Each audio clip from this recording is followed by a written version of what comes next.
In James chapter 1 verse 14, but each one is enticed when he is drawn away by his own desires and trapped.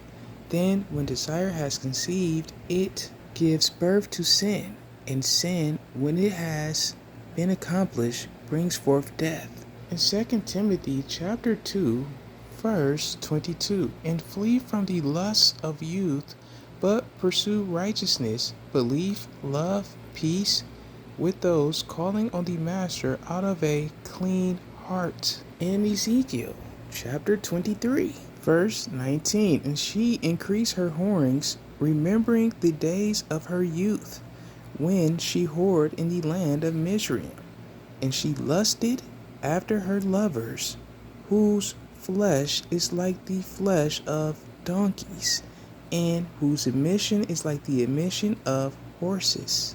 In Job chapter 31, I have made a covenant with my eyes.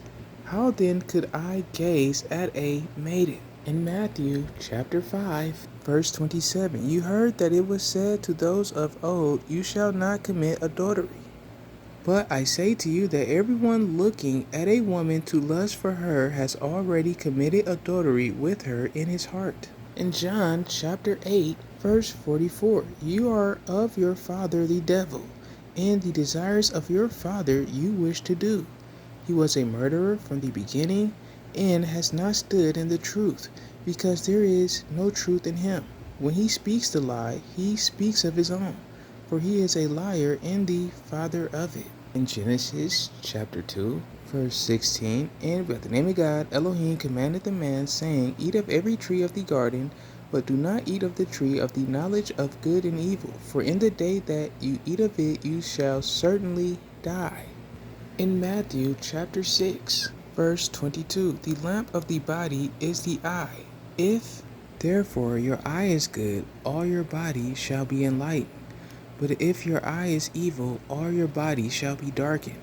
If then the light that is within you is darkness, how great is that darkness? In Romans chapter 8, verse 5, for those who live according to the flesh set their minds on the matters of the flesh, but those who live according to the Spirit, the matters of the Spirit. In Ezekiel chapter 23, verse 20, and she lusted after her lovers, whose flesh is like the flesh of donkeys, and whose emission is like the emission of horses.